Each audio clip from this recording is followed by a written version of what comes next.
മൊത്തത്തിൽ പറഞ്ഞു കഴിഞ്ഞാൽ മുഴുവൻ കുടുംബങ്ങളുടെ മുഴുവൻ വരുമാനവും മൈക്രോ ഫിനാൻസുകാർ ഊറ്റിയെടുക്കുന്നൊരവസ്ഥയാണ്. ഇവൻ മരിച്ച സമയത്ത്, അതായത് ഇൻക്വസ്റ്റ് എടുക്കുന്ന സമയത്ത് ഇവൻ്റെ കണ്ണിൻ്റെ ഭാഗത്ത് നന്നായിട്ട് ഇടികൊണ്ട് നീലിച്ച രീതിയിലൊരു പാടം ഉണ്ടായിരുന്നു.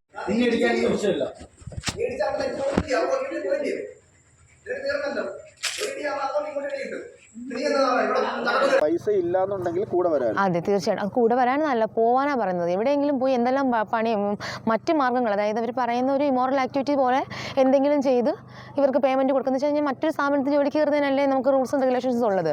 പണം ഉണ്ടാക്കാൻ മറ്റൊരു മാർഗ്ഗം നിങ്ങൾ പോകണം, അതെങ്കിലും ചെയ്ത് കൊണ്ടുവന്ന് കൊടുക്കാനാണ് അവർ പറയുന്നത്. ഇതെൻ്റെ സഹോദരിയാണ്.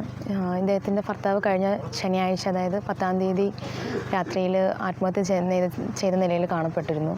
അപ്പം ഇവർ കുടുംബപരമായിട്ട് ഇപ്പം യാതൊരു പ്രശ്നങ്ങളൊന്നും ഇല്ല.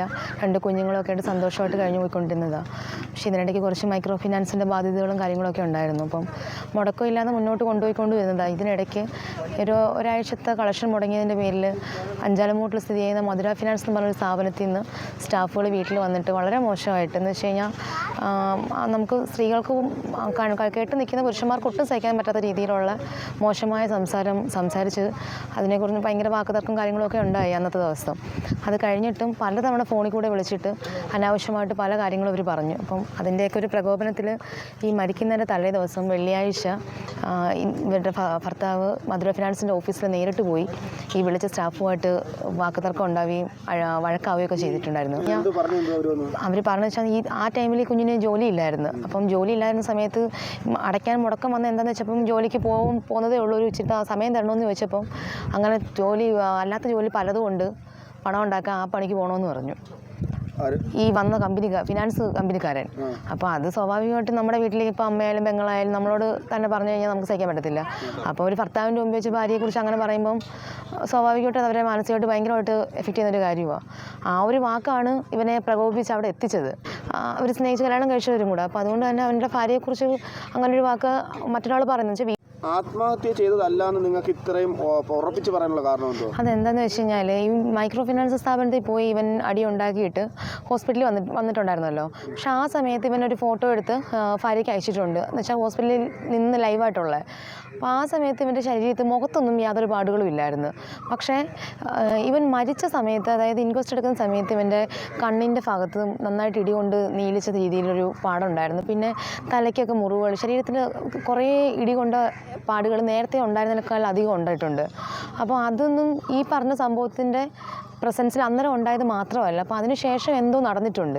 അതുകൊണ്ടാണ് നമുക്ക് അത്രയും ഒരു സംശയം. എന്ന് വെച്ചാൽ ഈ വീഡിയോയിൽ വേറൊരു കാര്യം പറയുന്നുണ്ട്, ഞാനും പെരുമ്പുഴക്കാരനാണ്. പെരുമ്പുഴക്കാരെന്ന് വെച്ചാൽ ഇവർ താമസിക്കുന്ന ഏരിയയിലുള്ള ആരോ ആ സ്ഥാപനത്തിലുണ്ട്. അപ്പം ഇനി അതിനുശേഷം ഈ പിറ്റേ ദിവസം എന്തെങ്കിലും വഴക്കോ കാര്യങ്ങളോ ഇവർക്കിടയിൽ ഉണ്ടായിട്ടുണ്ടെന്നുള്ളത് നമുക്ക് വ്യക്തമായിട്ട് അറിയത്തില്ല.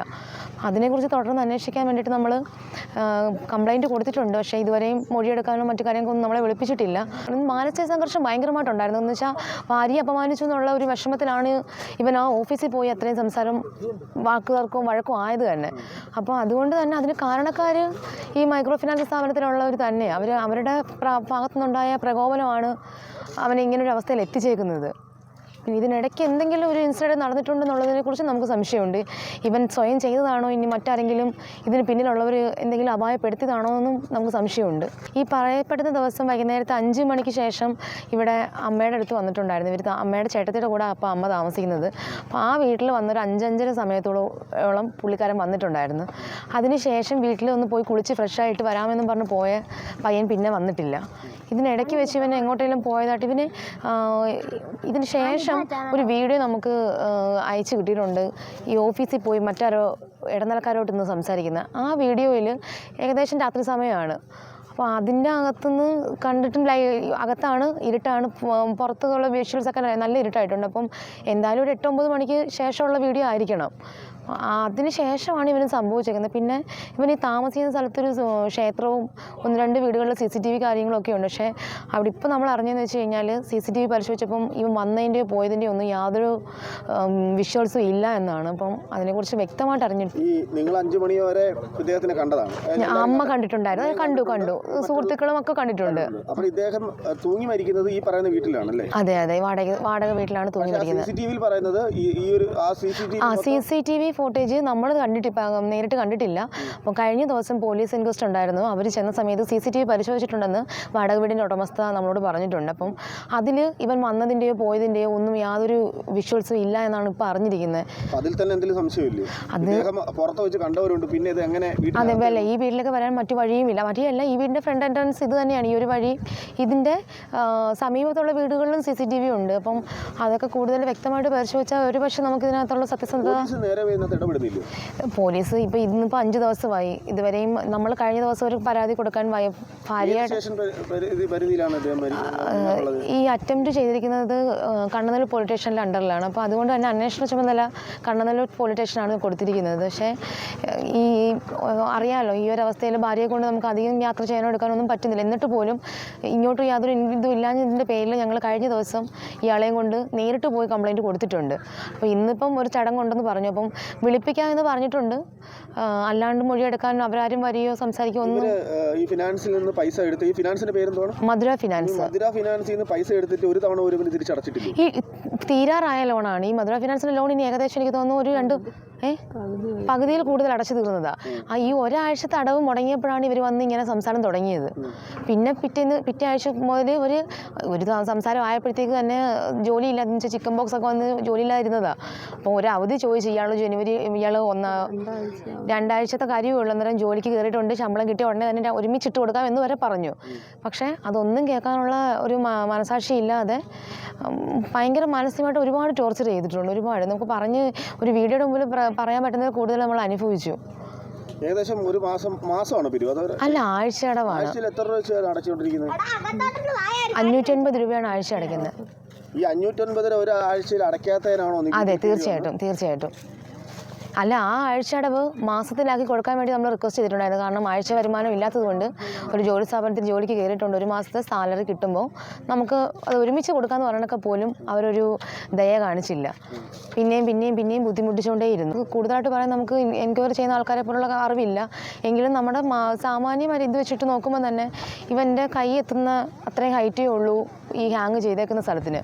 ജസ്റ്റ് ഒന്ന് കൈ പൊക്കി കഴിഞ്ഞാൽ ഈ ഹാങ്ങിങ്ങിൽ എത്തുന്ന ഒരു തറയിൽ നിൽക്കുകയല്ല, മറ്റെന്തെങ്കിലും സ്റ്റൂളിൻ്റെ മുകളിലൊന്നും അല്ലാതെ തന്നെ ഡയറക്റ്റ് നിൽക്കുക. അപ്പം ഒന്ന് ശ്രമിച്ചാൽ പോലും രക്ഷപ്പെടാൻ പറ്റുന്ന അവസരം ഉണ്ടായിരുന്നിട്ടും യാതൊരു ലക്ഷണങ്ങളും ഇല്ല. സിംറ്റമാറ്റിക്കായിട്ട് ഒന്ന് നോക്കുമ്പോൾ സാധാരണ നമ്മൾ നോർമലി ഡെത്തൊക്കെ ഹോസ്പിറ്റലായതുകൊണ്ട് അത്യാവശ്യം ഡെത്തും കാര്യങ്ങളൊക്കെ കാണുന്നതാണ്.